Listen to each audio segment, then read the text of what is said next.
Hello, dear students. Welcome to Nidhi Science Academy. Welcome to my chemistry class. We have done up to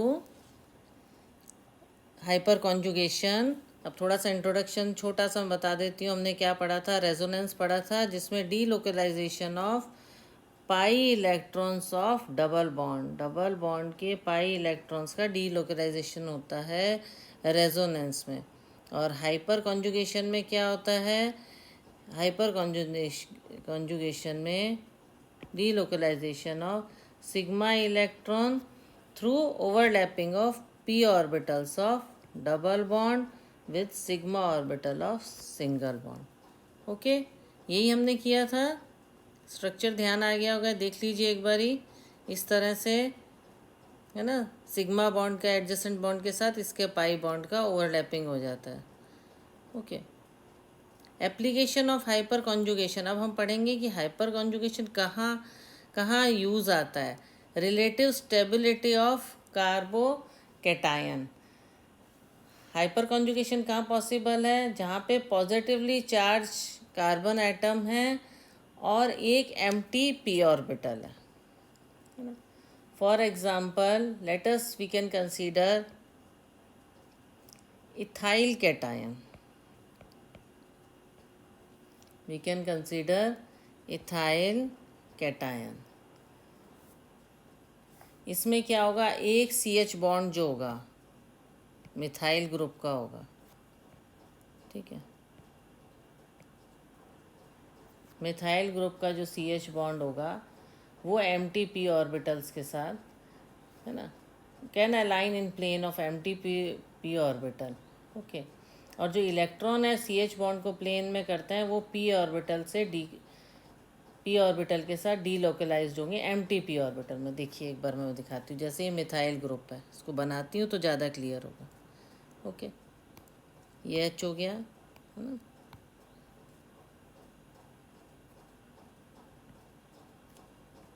overlapping हम दिखा रहे हैं. Okay. और ये हो गया हमारा CH2. और ये हमारा हो गया कैटायन. यही है ना हमारा फॉर्मूला. इसकी कैसे हम ओवरलैपिंग दिखाएंगे इस डायग्राम के थ्रू ऑर्बिटल स्ट्रक्चर में. तो ये जो आपस में बॉन्डिंग हुई, ये क्या है? ये एम्प्टी पी ऑर्बिटल है. एम्प्टी पी ऑर्बिटल है. इसके साथ किसका कॉन्जुगेशन हुआ? इसका. ये जो है ये क्या है? Hyper conjugation. This is hyper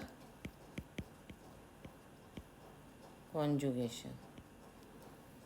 okay. जैसे CH3,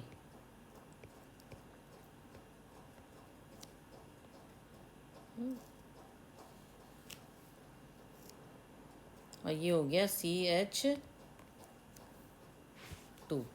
ये देखिए, ये हम एक बार स्ट्रक्चरल फॉर्म में भी समझा देती हूँ. ये CH वैसे तो क्लियर हो गया होगा आपको कि एम्प्टी पी ऑर्बिटल है तो उसके साथ वो कॉन्जुगेट कर गया. ये देखिए, ये CH, ये हमारे पास ये कैटायन है. ओके. Ethyl cation. इसको कैसे शो करते हैं? ऐसे दोनों तरफ एरोस. फिर क्या हुआ?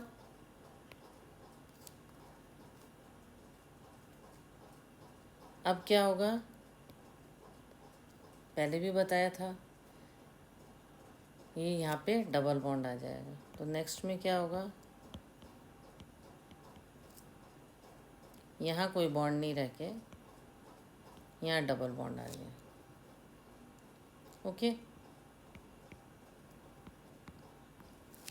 बॉन्डिंग हुई, ये कैटायन आ गया. अब ये कैटायन शिफ्ट होगा. ओके. इसको हम एक में भी दिखा सकते हैं कि हमने इसको नहीं, एरो को नहीं दिखा के डायरेक्ट इसको बना दें. ये भी किया जा सकता है. यहाँ पे कुछ भी बॉन्ड नहीं रहेगा, प्रोटॉन साथ साथ चलेगा. ओके. फिर नेक्स्ट में जैसे कि हम देखते हैं यहाँ शिफ्ट हो जाएगा कार्बोकैटायन. कैटायन हो गया, कार्बोकैटायन हो रहा है, ये है ना. फिर नेक्स्ट में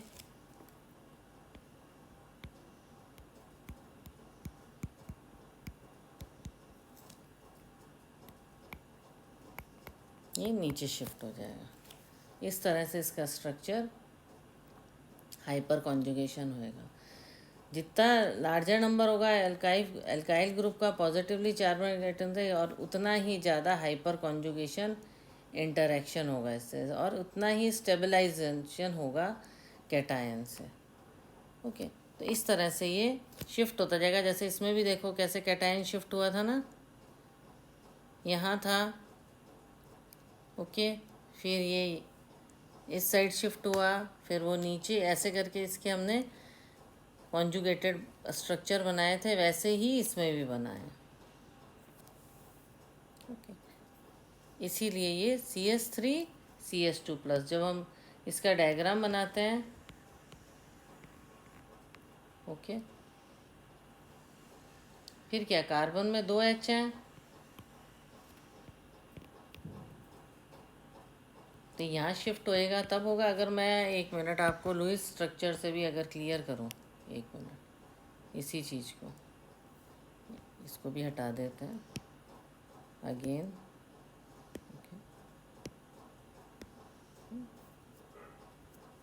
अगर हम इसको लुईस स्ट्रक्चर से भी लें तो आप देखिए CH,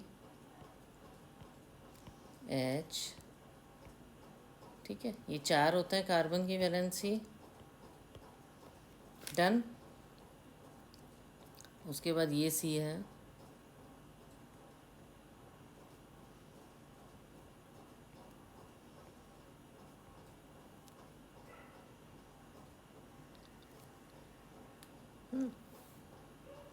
तो इसमें क्या होगा, ये यहाँ शिफ्ट हो जाएगा। ये जो बॉन्डिंग है ये यहाँ शिफ्ट हो जाएगा। जब ये यहाँ शिफ्ट होगा तो ये डबल बॉन्ड आ जाएगा यहाँ पर। तो डबल बॉन्ड आने से क्या होता है कि आपका ये फ्री प्रोटॉन बन जाएगा। ये यहाँ शिफ्ट होगा, ये यहाँ पे डबल बॉन्ड आ गया, ये इधर शिफ्ट हो गया, और ये कंप्लीट हो गया, है ना। ये देखिए, थोड़ा सा लुईस स्ट्रक्चर को ध्यान में रखिए। तो ये 1 2 3 4, तो ये इधर शिफ्ट हो गया, तो डबल बॉन्ड हो गए, दोनों इलेक्ट्रॉन इधर आ गए। Okay, clear. तो इस तरह से हाइपर कॉन्जुगेटेड स्ट्रक्चर बनेगा। इसमें क्या होता है, एक बार अगेन हम देख लें कि इसमें जो एक तरह से one of the CH bond of methyl group can align in plane of the MTP orbital. MTP orbital में ये शिफ्ट हो जाएगा। एंड द इलेक्ट्रॉनिक जो है कॉन्स्टिट्यूट कर रहे हैं CH bond in a plane with the P orbital can be delocalise into MTP orbital. Electron जो डी लोकलाइज हुए हैं वो P ऑर्बिटल में एंटर कर सकते हैं। तो इसमें हाइपर कंजुगेशन रिजल्ट करती है। Partial overlapping of sp3s bonding रहेगी यहाँ पे, है ना। जहाँ भी sp3 और s बॉन्डिंग रहेगी जिसमें CH बॉन्ड में, ओके। जहाँ भी 3 सिग्मा बॉन्ड होंगे वहाँ पे sp3 रहेगा, है ना। सिग्मा बॉन्ड है यहाँ पे चारों तरफ, sp3s बॉन्डिंग CH बॉन्ड, तो MTP ऑर्बिटल। इसी तरह से larger number of alkyl group attached होते हैं तो हाइपर कॉन्जुगेशन ज़्यादा होता है। जैसे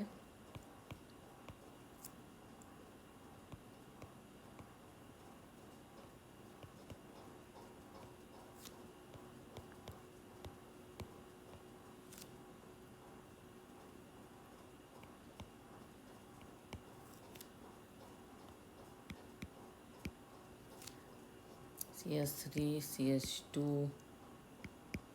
है ना।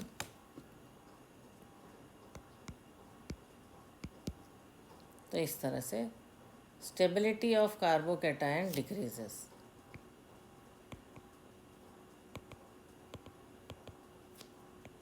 जैसे जैसे एल्काइल ग्रुप कम होते जाते हैं तो स्टेबिलिटी जो कार्बोकैटायन की होती है वो डिक्रीज़ हो जाती है। ओके, तो ये हमने हाइपर कंजुगेशन पढ़ा। इसको इथाइल, ये जो हमने पूरा पढ़ा ये क्या है, इथाइल कार्बोकैटायन, है ना। ये ऊपर जो था वो क्या था, इथाइल कार्बोकैटायन। इसमें क्या हो रहा है, कैटायन शिफ्ट हो रहा है ना, इथाइल कार्बोकैटायन। ओके, और इसमें सब सिग्मा बॉन्ड हैं, इसलिए इसमें sp3s ये बॉन्डिंग रहेगी। sp3 बॉन्डिंग होती है जहाँ पे भी सिग्मा बॉन्ड्स होते हैं। sp3 के साथ s की बॉन्डिंग हुई, ओवर बॉन्डिंग हुई, mtp ऑर्बिटल था तो इसके साथ बॉन्डिंग होगी और इस तरह से इसका स्ट्रक्चर बना डबल बॉन्ड बन के। ओके, तो स्टेबिलिटी ऑफ कार्बोकैटायन बताया कैसे कैसे होता है, और स्टेबिलिटी डिक्रीज होती जाती है जैसे जैसे आपका ये स्ट्रक्चर जो है डिक्रीज़ हो जाता है। जैसे जैसे एल्काइल ग्रुप कम होते जाते हैं, एल्काइल ग्रुप इसमें ज़्यादा है तो स्टेबिलिटी ज़्यादा है, और जैसे जैसे एल्काइल ग्रुप कम होते जाते हैं स्टेबिलिटी ऑफ कार्बोकैटायन डिक्रीज़ होती जाती है। अब इसमें सेकंड पॉइंट है, एप्लीकेशंस जो हम पढ़ रहे थे इसमें सेकंड पॉइंट है relative stability of radical. Relative stability of free radical. जो फ्री रेडिकल है उसकी क्या स्टेबिलिटी है, तो order of stability of free radicals जो होता है वो सेम रहता है जो कार्बोकैटायंस रहता है। Stability of free radical is directly proportional to the carbocations. Stability जो है कार्बोकैटायंस पर डिपेंड करती है, जैसे 3 डिग्री, 2 डिग्री, 1 डिग्री, है ना। इसको हाइपर कॉन्जुगेशन की बेस पे हम आराम से कर सकते हैं। जैसे फॉर एग्ज़ाम्पल मैं अभी बताती हूँ आपको, आप लग CH3 CH3 methyl group attached है इस कार्बन से, इसकी कितनी स्टेबिलिटी है, 3 डिग्री, ज़्यादा है इसकी स्टेबिलिटी। ऐसे ही CH3 CH3 यहाँ पे 1 डिग्री रहेगी।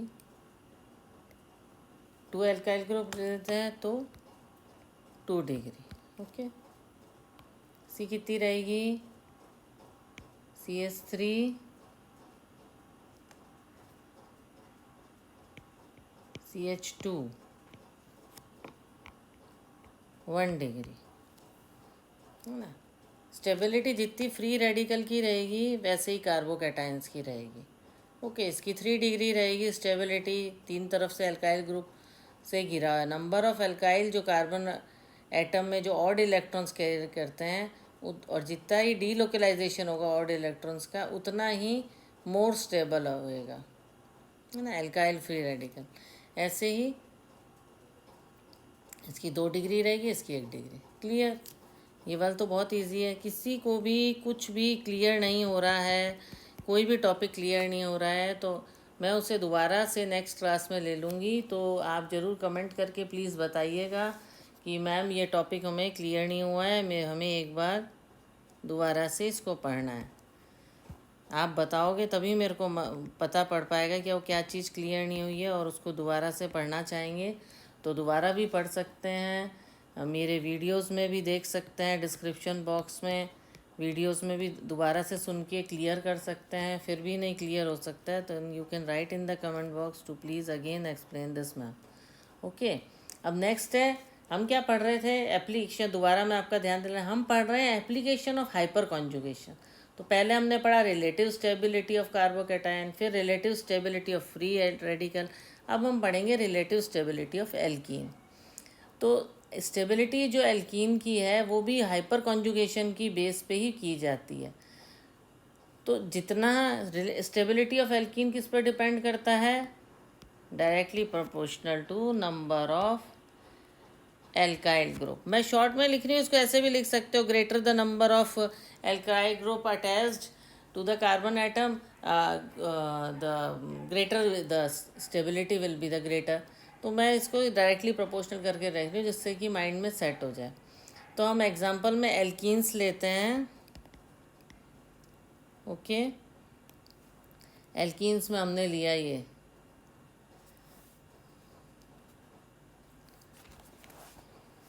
CH3।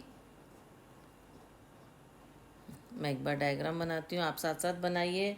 CH3C double bond. देखिए केमिस्ट्री खाली देख के समझ नहीं आती है। केमिस्ट्री में you have to write, even in bio you should write. साथ साथ छोटे छोटे पॉइंट लिखते जाओगे तो आपको क्लियर हो जाएगा, नहीं तो खाली सुनोगे तो सुनते रह जाओगे, फिर समझ नहीं आएगा कैसे होगा। इसलिए मैथ्स की तरह इसको लिखना चाहिए। अब इसमें देखिए अल्फा हाइड्रोजन कितने हैं, 3 3 6 है ना, 12 6 6 12 अल्फा हाइड्रोजन है इसमें। ओके है ना, 3 3 6 3 9 12, ये हो गया। Okay, 12 alpha hydrogen.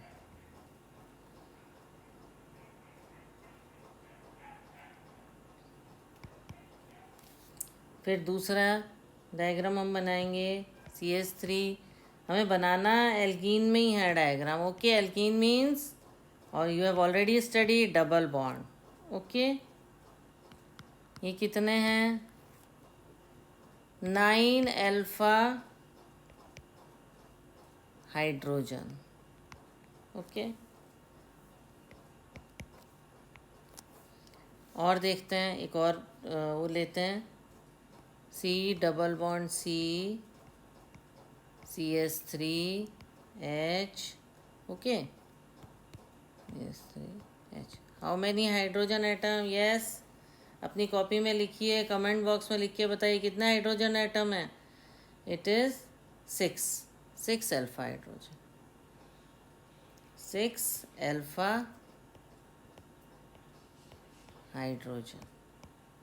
Okay, next में CH3 CH double bond CH3। इसमें कितने अल्फा हाइड्रोजन है, 3।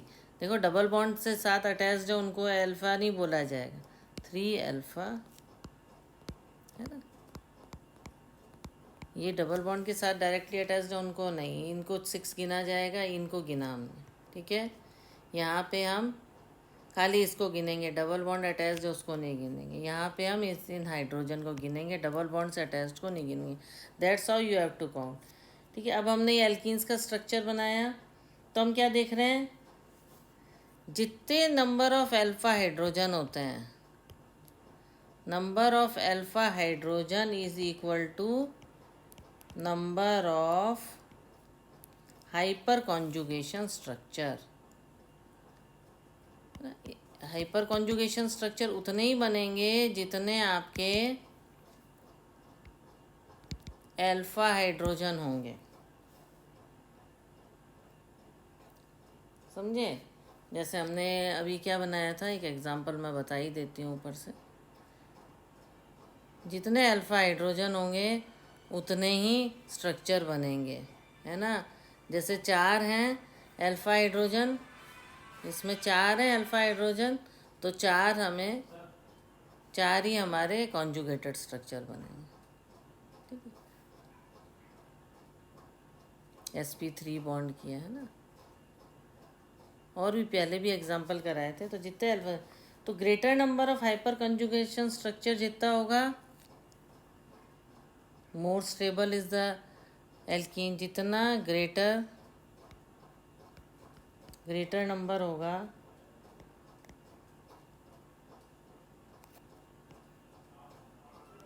Hyper conjugation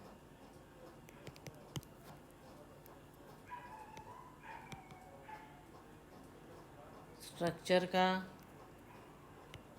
more stable. लिखती इसलिए हूँ कि धीरे धीरे आप पढ़ोगे तो रटेगा, और मैं फास्ट बोल जाऊँगी तो तुम्हें लगेगा मैम क्या बोल गए, हमें तो क्लियर नहीं हुआ। लिखने से आप उसको साथ में रीड भी कर सकते हो, है ना।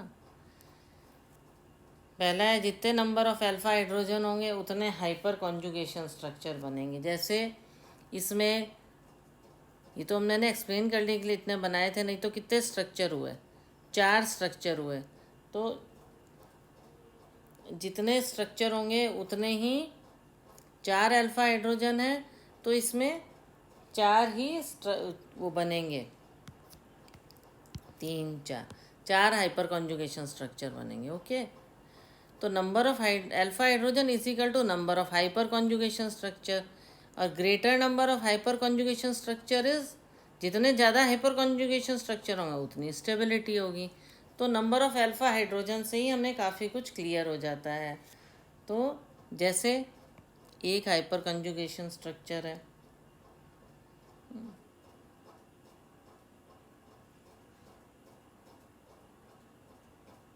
तो रिलेटिव स्टेबिलिटी को ऐसे देखेंगे,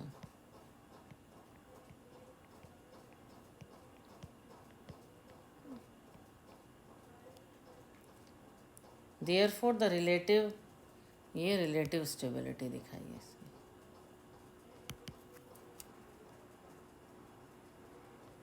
रिलेटिव स्टेबिलिटी,